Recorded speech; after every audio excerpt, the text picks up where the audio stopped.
ओम श्री गणेशाय नमः। संक्षिप्त श्री भविष्य पुराण उत्तर पर्व आशा दशमी व्रत कथा एवं व्रत विधान।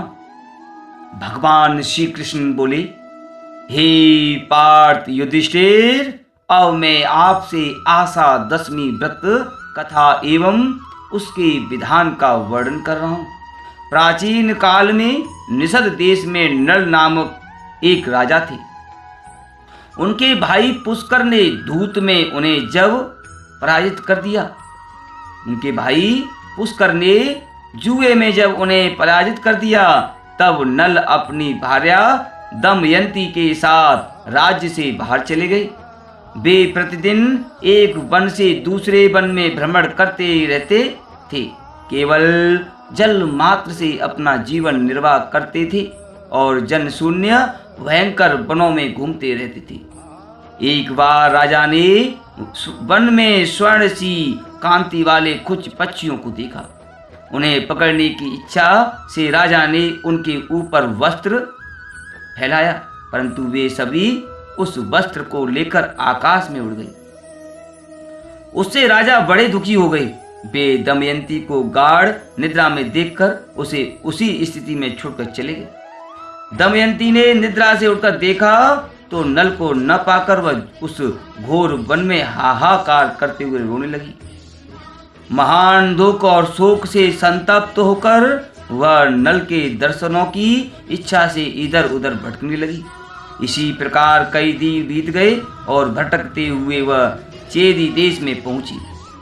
वहां वह उन्मत्त सी रहने लगी। छोटे छोटे शिशु उसे कौतुक वश घेरे रहते थे। किसी दिन मनुष्यों से घिरी हुई उसी चेदी देश के राजा की माता ने देखा। उस समय दमयंती चंद्रमा की रेखा के समान भूमि पर पड़ी हुई थी।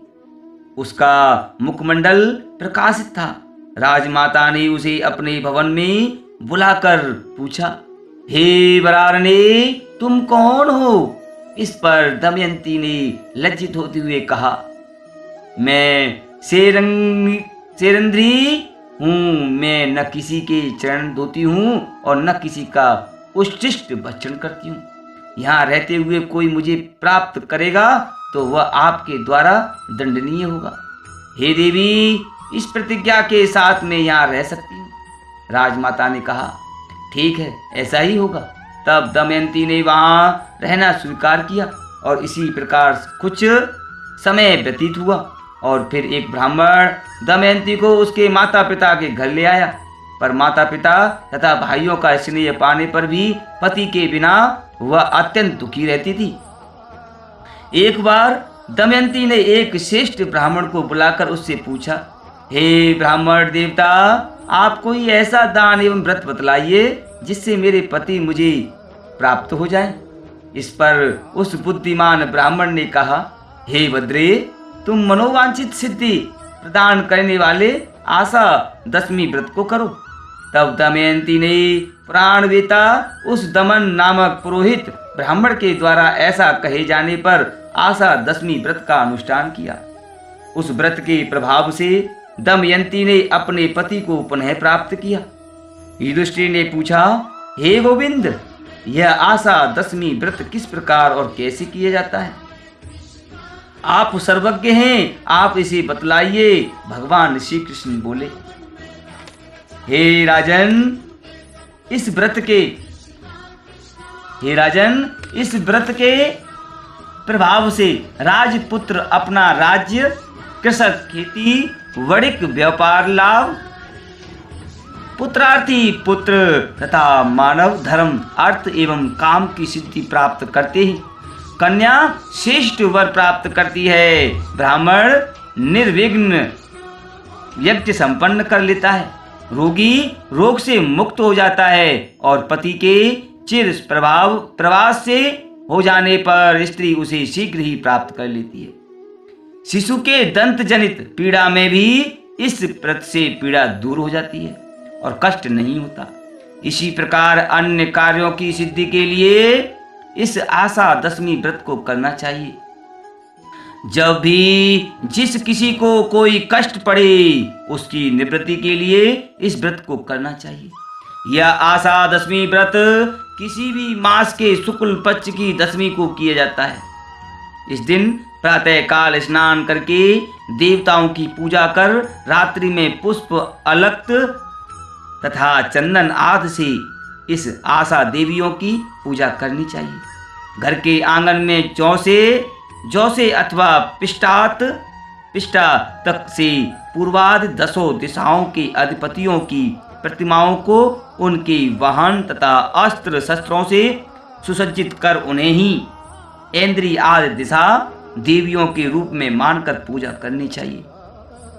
सबको घृतपूर्ण नैवेद्य पृथक पृथक दीपक तथा ऋतुफल आदि समर्पित करना चाहिए। इसके अनंतर अपने कार्य की सिद्धि के लिए इस प्रकार प्रार्थना करनी चाहिए। आशा चिस्नासा सदा सन्तु सिद्ध्यन्तां मे मनोरथा भवतीनां प्रसादेन सदा कल्याणमस्तुति। हे आशा देवियों, मेरी आशाएं सदा सफल हों, मेरे मनोरथ पूर्ण हों, आप लोगों के अनुग्रह से मेरा सदा कल्याण हो। इस प्रकार विधिवत पूजा कर ब्राह्मणों को दक्षिणा प्रदान कर प्रसाद ग्रहण करना चाहिए। इसी क्रम से प्रत्येक मास में इस व्रत को करना चाहिए।